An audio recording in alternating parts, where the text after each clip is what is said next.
What is happening, YouTube? Joey Balls, Clutch Up Garage, back with another super helpful how-to. Today I'm going to show you guys how to install a chain drive on, this is a 2006 Harley-Davidson Road Glide. This really can go for all big twins, anything that you have to take the inner and outer primary off of to get back to the front sprocket to get that swapped out. So I'm going to go show you guys a little bit of step-by-step, I guess you could call it, on how to get, first of all, your primary broke apart, inner and outer primary out, and then get back to that front drive sprocket and get everything changed out. So I'm going to show you guys what we have on the bench, what we're going to be putting on this bike. This is my personal bike, and just kind of show you around how to do it. So this is a kit we're going to be installing today. We got the Vulcan Works Motorway Engineering, their chain drive kit. We did 4% deeper, so it is a 22, I believe, or 20, I can't remember. I think it's a 2249 or 2149. I know the rear is a 49 chrome sprocket. Also picked up the Hughes hand-built locker for the rear bolts and the rear wheel. These are brand new wheels. I'm not going to chance ruining a wheel from thrashing on it. Got the 530 O-ring chain, and then the spacer that comes with it for the front sprocket. And of course, last but not least, you have your full seal kit for inner and outer primary. This is a pretty simple job as long as you have the right tools. Get all your gaskets, replace them all while you're there. It makes your life a lot easier in the long run. So first, we are going to go back over to the bike, and we are going to get the floorboards removed and go ahead and drain the primary. You're still going to make a little bit of a mess. You're not going to get all the oil out of it, but at least drain it. Get prepped for that, and I will be right back.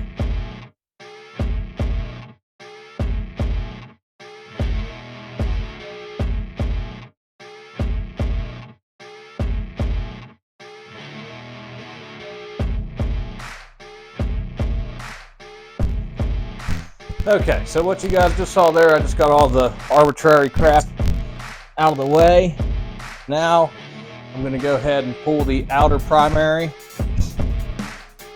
And once we get that off, we'll get back in there and show you what we're working with there. These should all be 3/16 inch Allens. Now, whether they all come off with this, we'll see. Just a lot of crap to take off, that's all.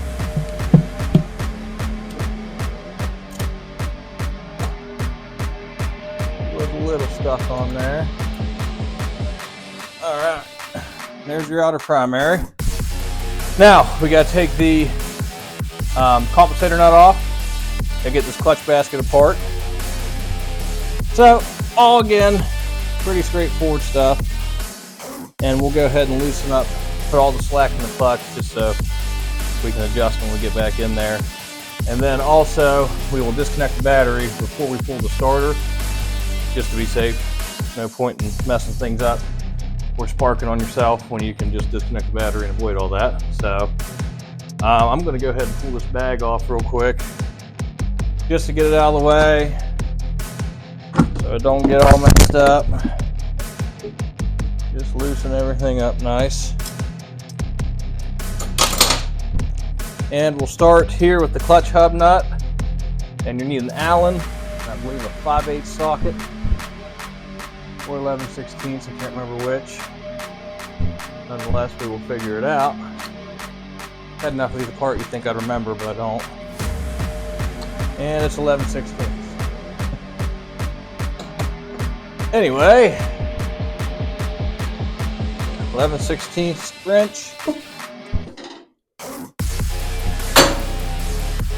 And the Allen is a 4-inch. Not right. It is a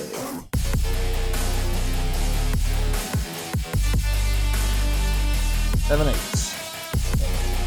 Or no, 7/32. 7/32 Allen.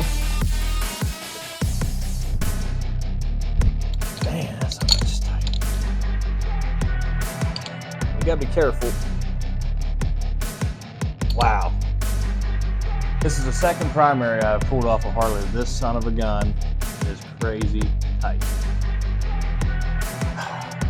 That's annoying. Not a huge problem if you got those pass-through sockets or whatever. You just don't want to strip it around it because that's not cool. She ain't moving. Sorry, I'm going to block the camera here.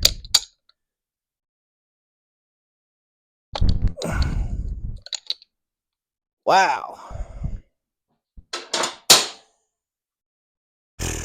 We'll be right back after this commercial break. Okay, and we are back. This was super duper torqued on there, which I don't know if it's ever been removed, so it could have just been from being on there so long. But once you get this broke loose, you're able to take this circlip out. It goes right there. Then this pulls out, no problem. Set it to the side in a safe place with your circlip.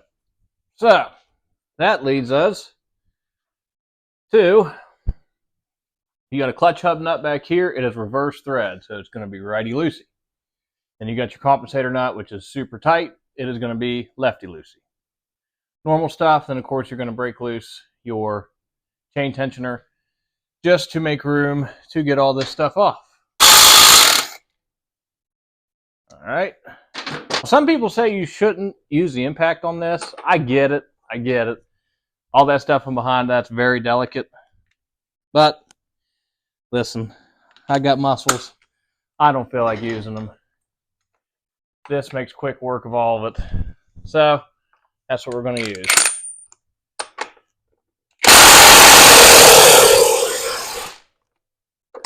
Pretty snug. All right, there's the compensator loose. And again, clutch hub. Righty-loosey. All right, this all comes off as one unit. Go ahead and pop it out. And there you go. To your inner primary, we already have the shifter off. Now we got to get the Bendix gear here on your starter out of there. So there's a little tab on here. We're going to bend down. And then this is actually, I think, an 8mm on the end of your starter. And we'll zip it out real quick. Roll out of it. Now it's important that you take all this out and don't mix up how it goes in. And this is a very delicate bolt. Look how long it is. Very skinny, fine thread. You don't want to mess it up. Sometimes they're hard to find. So we will put this in a safe place for safekeeping. And then you have 1, 2, 3, 4, 5. These are half head bolts. This particular model, I'm sorry, 6, 7, 2 on the outside. This particular model does not have the locking tabs on these, which is interesting. But yeah, we will break all those loose, undo the starter in the back, and then all this will come right off. So I'm going to break the starter loose, disconnect the battery real quick, and I'll be right back with you guys. And we're back. We got the starter popped off there. It's just 2 Allen head bolts there. Pretty simple stuff. Now we're going to break these 7 1/2 inches loose. 5, 6, and 7.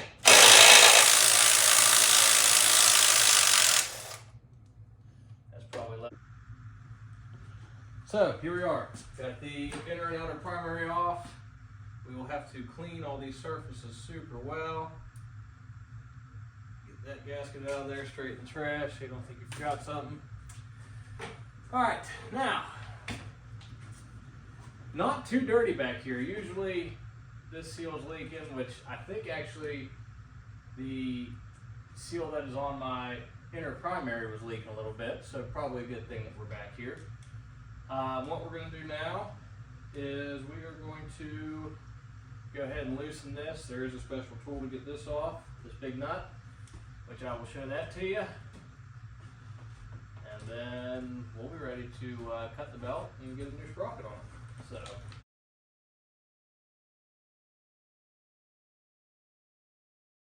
Also saw me struggle a little bit to get the front main shaft nut off because I'm an idiot. I've done so many 06 dynas. I thought it was a regular thread. I actually tightened it first and I loosened it. So not a huge deal. It did come off. I'm going to cut this belt off. You do have to have this special tool to get that off. Can't remember the size of it. I got a couple that I keep in stock for different various reasons. It's the smaller of the two, I know that.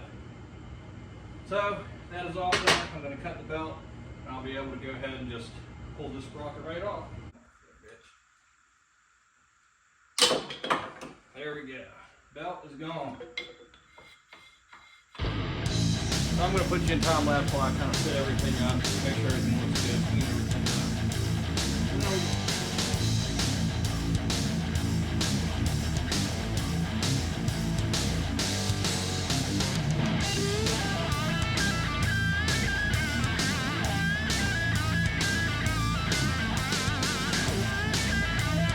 Got everything cleaned up. Got the new seal on the motor there.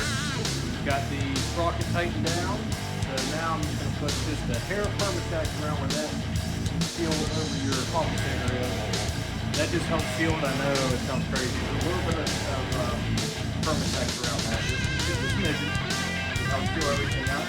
We're going to change all the seals in the inner primary, and then pop everything on there. Then all that's left really is get the rear wheel off, get everything installed on it. So I'm going to put the time lapse and Permatex on that.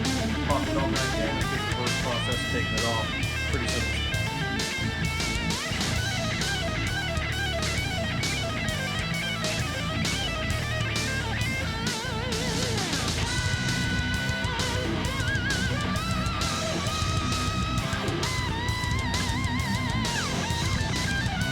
Alright, and we're back. So yesterday we got the inner outer primary off, got the new sprocket on. One thing that you should pay attention for is just make sure you torque everything to spec. That is super important. Make sure you got everything back in there right. So we already have oil in this. I let it set overnight, not leaking nothing, so that's good. Other than that, I have the rear wheel pulled off already. We're going to go ahead and get the old pulley off of it, get the new sprocket on, get the new locker on. I got new bolts. We'll chase these threads. They got Loctite in them. So we're going to go ahead and break this wheel down, get the new sprocket on it. And I'll do that in time lapse and I'm bored to tell. But yeah, gonna break the rear wheel down. We already have all this done, new sprocket on, oil in this, and time to get to work.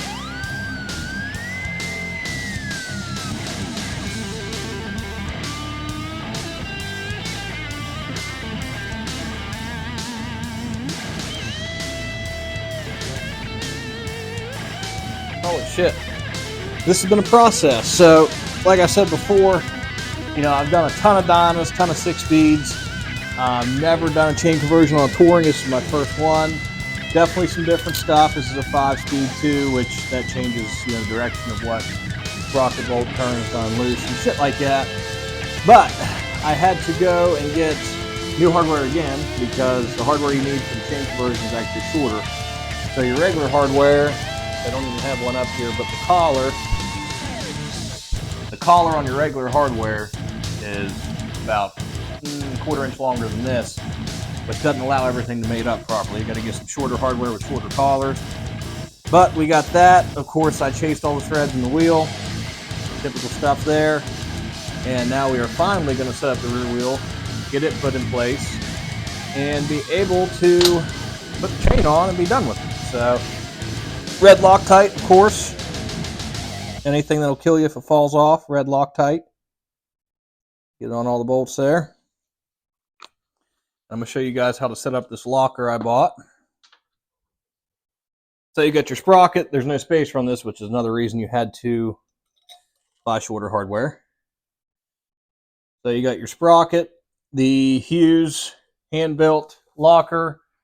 The backing plate replaces your washer, so you don't have to run washers on them.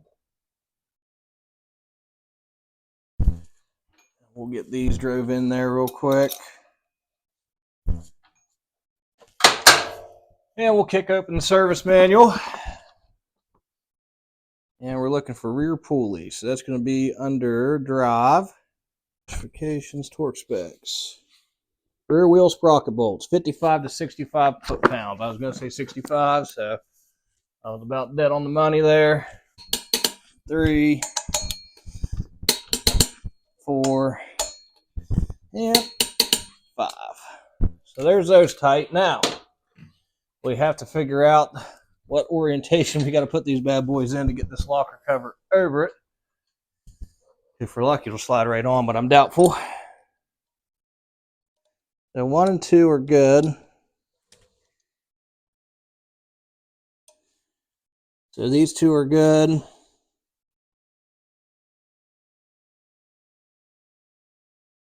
Like this one needs to turn a hair. All these in blue Loctite. And get them in there.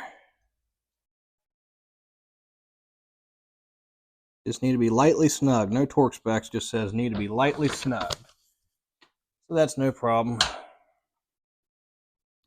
We will snug these down. Again in a star pattern. Don't want to strip these bad boys. I'll be back. Gonna shut the camera off, put all this back up into place, and when you see me next, we'll be putting on the chain. So we've got the axle in. Now we need to get the chain opened up and start feeding it through. I was surprised I was able to pull that through. Okay. Now we feed through. All right. So there's the chain. I'm going to mark it. And then we will be ready to break it.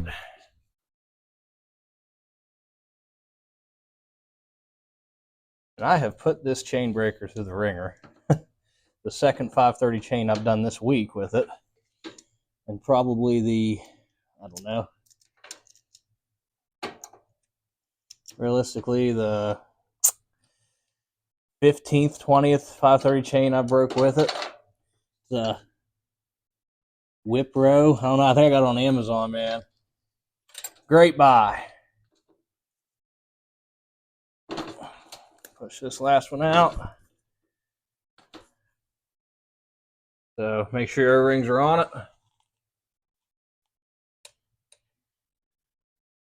Slide it through. You got your face plate, 2 more O-rings.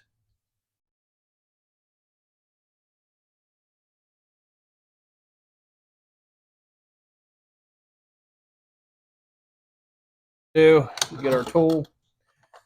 This is a, I don't even know, Alpha Moto chain breaker and rivet chain installer. Comes with a couple attachments.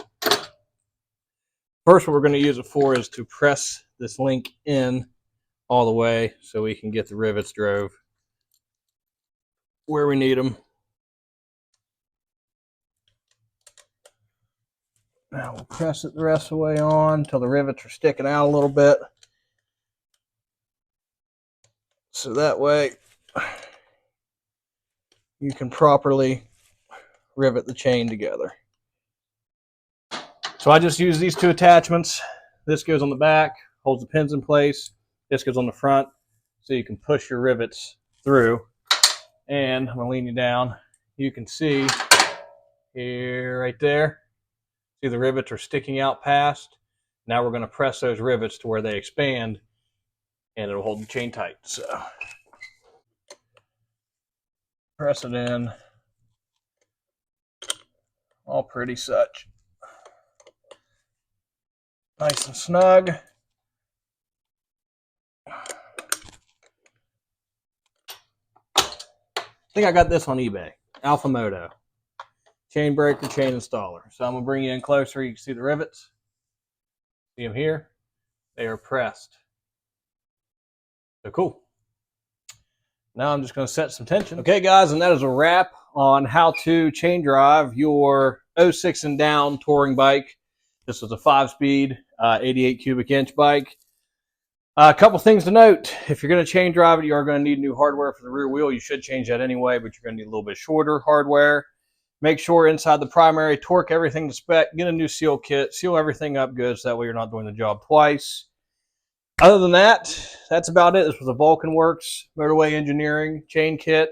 Came with everything you need, a new spacer inside the transmission here. And what that is, show you, this is the old one. and that goes in the main seal to your transmission. So theirs is a little bit taller, spaces out in the right way. Another thing to note is I did have to remove the belt guard down here, or else it was going to contact it. Not a big deal. And then I also ran the Hughes hand-built locker in the rear. Don't know where their sticker went, or I'd show you. But yeah, Hughes hand-built locker in the rear. Everything torqued to spec. Everything done. Now we just have to ride it. I went with the 4% deeper option. That's a 2249 on the back, 22 on the front. But yeah, struggled through this one a little bit. This is the first touring I've ever done. I've done a lot of 6-speeds, a lot of Dynas, but never done touring. So not too bad. Realistically, without the hiccups, without filming and all that, that's probably a 3 to 4 hour job, taking your time, make sure you torque everything right. I had the primary done basically an hour Friday night, and then it was just finding the right hardware and all that. But thank you guys so much for watching. Like, subscribe, ring the bell, tell your friends. We are building a little community here, getting close to 1K subscribers. Pretty excited. We're going to have some content on riding finally. Winter's over with. Starting to get warm. I'm going to ride for the first time in 6 months after my injury this week, so super excited about that. But we got a bunch of bikes we're building, bunch of stuff we're going to do, walk arounds, rides, all that. So stay tuned for more, and just look forward to bringing the community some more content, some how-tos, helpful videos, and some riding videos. So thanks for watching.